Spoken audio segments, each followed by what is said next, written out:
back down. Goat alert.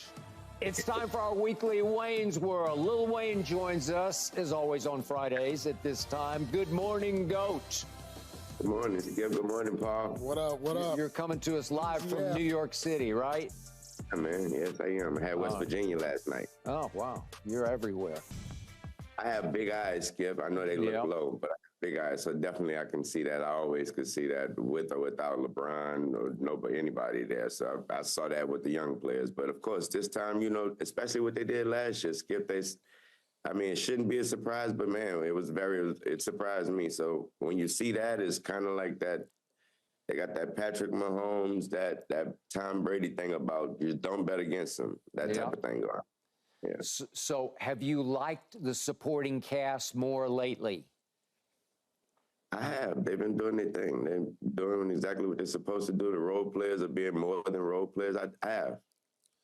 And obviously, early this season, you called out AD, which I loved. I was going to say that. And you woke him up. You woke him up. You did. And you said it's time to get rid of him, which lit fire.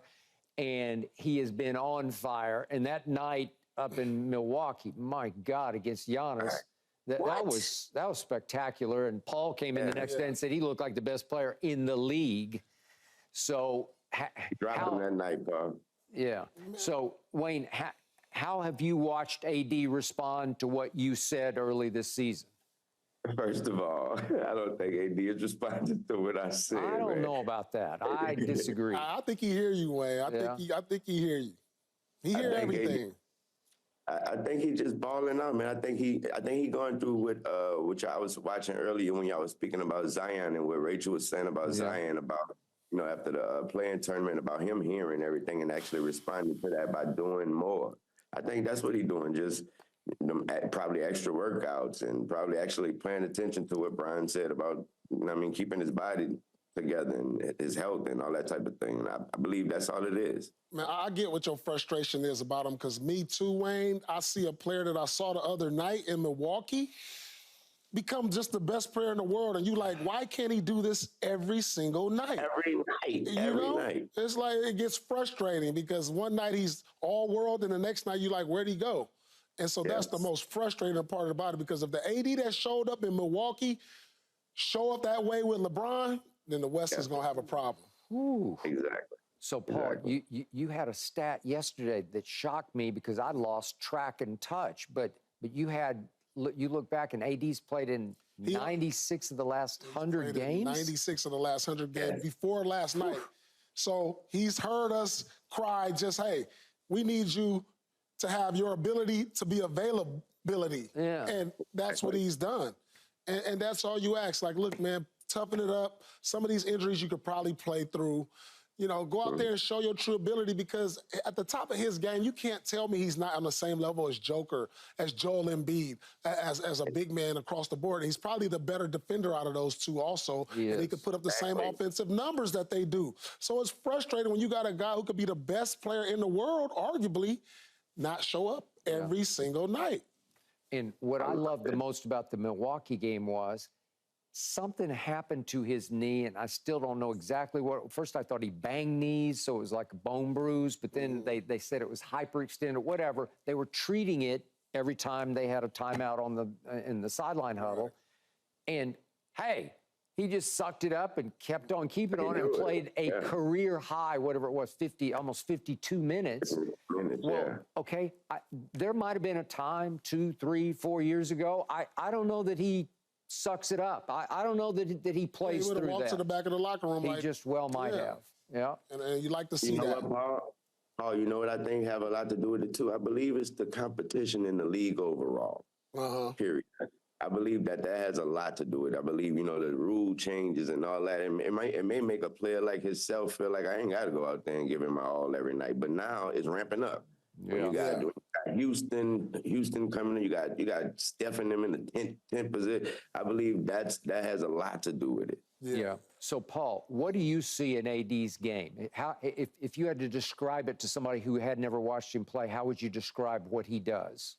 I mean, he's a combination of a defensive force, because he came in as a defensive player out of college, but then he's just morphed into this offensive weapon, a guy who can shoot threes, play in the post, play the mid-range. He has every tool to be one of the greatest. He's already been named a top 75 player, which, you know, people kind of got a little worrisome about. But exactly. But if you look at his ability, he's cleared top 75 all time, just on ability alone. And so you just hope that he can he's reached up a certain potential, but you said, man, he could be probably the best big we've ever seen. You telling me he can't do the things that Joel Embiid can do, the way he handles, the way he shoots the ball, the way he defends. Nobody in the NBA can defend like him. He could possibly guard from 1 through 5. And I can't say that about anybody. He's the only matchup I see versus Giannis that can probably stay close to him, and Embiid. And the Joker. If there's an ideal player that you would put on all these offensive juggernauts, it would be Anthony Davis. Okay, but Paul, you're not talking about the best big ever, as in like Kareem Abdul-Jabbar or Wilt, or you're not going there. There's a mindset that goes into that. Yeah. But if we're talking about pure ability, he's up there with the greatest ever, just on pure ability. That takes a certain mindset. If he had the Mamba mentality, we wouldn't even be questioning. The Lakers would be sitting on probably like 4 titles. Wouldn't even get a conversation with LeBron. Yeah, that's interesting. Well, remember, Calipari won 1 championship at Kentucky because of that guy, right? And it was more on defense than on offense at that point. But then the Lakers did win, albeit in the bubble. They did win with AD because he was the best player in the bubble, to me. He was beyond LeBron, right? I thought he was. All right. Yeah, but I don't like the way you view the bubble. I heard you say it's something. Bubblicious. It's Mickey Mouse. It's got a big old asterisk beside it. Skip, you're going to have to start holding players accountable for their decisions as well, Skip. That means a lot, Skip. And just because you don't like to hold Jordan for his decisions. I know you be telling me you're his coach and all that. Man, that for that decision alone, you don't want to play because your coach ain't there. For that decision alone, he lose stripes from me. Okay, but if you stick all these teams in Orlando and you lock them up for it seemed like it went on for 2 months, and most of the teams want to go home, then I'm putting an asterisk on the Mickey Mouse championship. And Mickey Mouse want to stay. Ain't that crazy? Yeah. Ain't that crazy? Yeah, that is Ain't that crazy? How y'all? And Mickey Mouse want to stay. All right. So, Ryan, you got LeBron as the GOAT. I got Jordan because of the longevity. I was with Skip. I was Jordan. I didn't even want to hear the conversation. I was like, come on, man, it's 6-0. Stop playing. Yeah. And that longevity means too much. I had to look at it when he got those 40,000. I had to take a step, and I had to be like, you know what?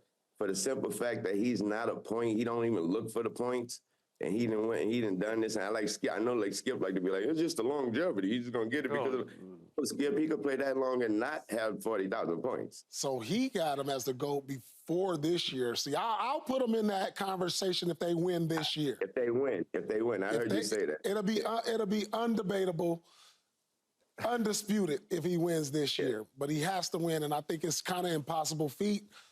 But we'll see. Now, I'm going to throw something in there, Paul. Yes. No. If Michael Jordan had decided to play as many minutes as LeBron has played, then Michael Jordan have 60,000 points. I'm sorry. No, he actually did decide to keep playing, Skip. And what happened was he noticed that he was not able to play, so he went on and gave it up. No, he came back as a ceremonial player. He was just doing it for fun, I can't use that phrase on TV, for giggles, you know what I'm talking about. Something that Brian will never do. Well, no, I give you the longevity, but when you played 15,000 more minutes than the other guy, it's not even a fair fight. We are still talking about this man being in the finals right now. Yeah. Okay, because he's got a squad around him. I love this team going into this year. Oh, not their squad. They're the nice seed, Skip. They're the nice seed. I'm not sure they're a squad. Yeah, and that's individual squad, but as a team. Okay, but that may be his fault because you told me the other day you don't love the way he has handled this team this year because he's been more about stats than about orchestrating. But the last version of Bron that we just seen in Memphis, that version, if you can do that with AD. That version of Bron where he had like 10 rebounds, 11 assists, 23, 25 points. That version right there, that can get it done. All right. So, Wayne, I'm going to wrap this point up with this question back to you. One game for your life. Do you want Jordan or LeBron? Skip, you know I want Jordan. You just do. It's not even close. It's like it makes you laugh, right? You say one game. Okay. You know, I was talk about. You forgot Brian is good at longevity, not one game. Okay, but Brian is a marathon runner. Jordan sprinted out. But longevity doesn't make you the better player. It just doesn't. I mean, that's ridiculous. Didn't they do? He played longer. Okay, I give you that. Yeah. Okay, so he stayed more interested and he kept his body better. Okay, I give you that. No, Skip. We cannot eliminate what the man does off the court. Also, we are literally having real conversations about this man playing with his son. Jordan got sons too. Well, they weren't as good as Bronny is. Just saying. Okay. All right. Okay. I give you the off the field. It's not even close there. But that's not what we're talking about here. The better player is Michael Jordan. Why not? Yeah. Okay. Because what he does off the court is all has to do with what happened on the court.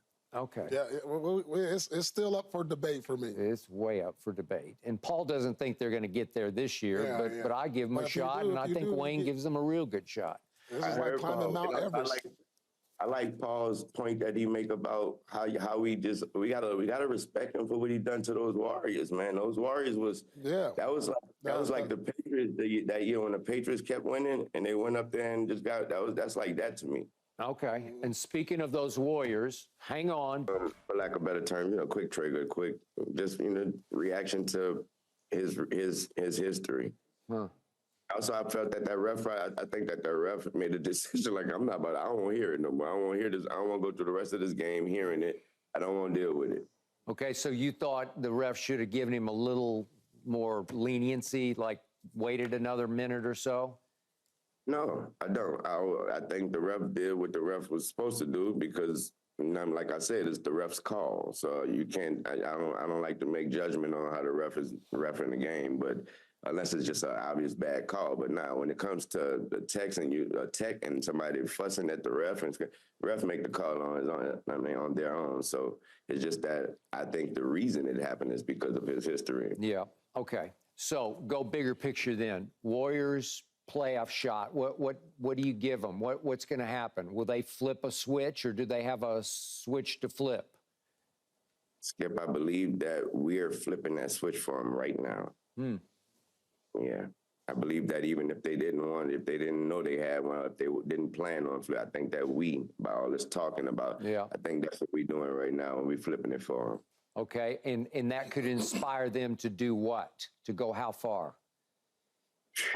To go as far as running into them Lakers in that championship. Yeah. They might have to see the Lakers in the play-in. They might. If they see them in the play-in, we're not going to have Curry or LeBron. One of them won't be going to the playoffs. Yeah. So we hope the Lakers push to 7. I'm thinking the Lakers pushing up. Yeah, I see them moving up. Yeah. Okay, so Wayne, as much as you still love Steph, I know your son really loves Steph. Are you still seeing a Steph that can carry this team through the play-in? Is he still, 35 now? Do you still see him playing at that high of a level? I do, Skip. That shot is pure. That shot is pure. It's unbelievable. He good. Once he starts seeing that basket and once he see one go through, you're in trouble. Okay. I just think they don't have a Robin. They don't have a Robin, Skip. Like, who is their Robin? Like, it was Poole in their championship run. Because Clay kind of took a step back. It was Poole. It was. So who is their Robin? Are we saying it's Kuminga? Is it Chris Paul? Is it Klay Thompson? Would you settle on? Would you be able to settle on the idea of? I think the whole team as a collective can be his Robin. I mean, when you're making a championship run, you gotta have that Robin. You have to have Joker, have Murray. He does. It's just. And when they won, Poole was there. Poole was a presence. Yes. And you know, you got to take that pressure off of Klay because Klay is a part-time Robin, whereas Poole, if he didn't play well, Klay can back him up and play well, where they don't have that now, you know, so it's going to be tough on them just to make the playoffs without saying, okay, if I can just pin Steph in for 30, 35 in these big moments, who else can I pin in for a good 20 to 25 on that team? And I just don't see it. And I think they're going to be on the outside looking in. Yeah. I agree, Paul. I agree. Wayne, they're 18 and 19 at home. I still can't get past that. It's like, it's just wrong.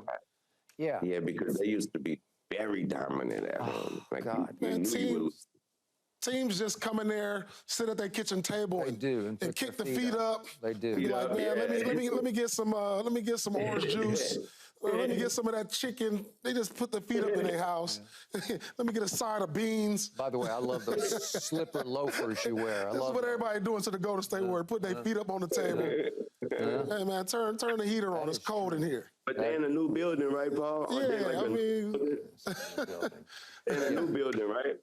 A new building. It's the tech building, I like to call it. That's what it is. And Wayne, I do agree with Paul's premise from earlier this show that once Draymond sucker punched Poole to start last year, it was like the beginning of the end. Yeah. It was, because it never got right after that. Yeah. And when your Lakers saw Golden State in the second round of the playoffs, they pretty much walked through them. It just didn't feel that competitive to me. Also, I agree with Paul when he said Jordan Poole was more, and he was more of that Robin, and even when he was off, Klay was able to step up for him. Very good point. Thanks for watching, Undisputed fans. Do you want more highlights from the show? Make sure to click that subscribe button for all the exclusive content from Undisputed.